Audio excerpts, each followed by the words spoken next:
These last about a year. Is it just me? So here we have the Simonized high-pressure handheld power washer. This comes with two tips.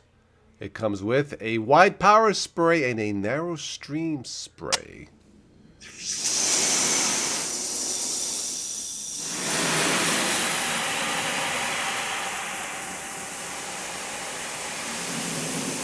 Nice sturdy handle.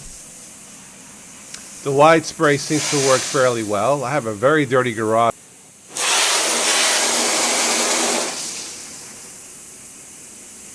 Yeah, it's not going to get the filth off the garage floor. It's not that high of a pressure washer.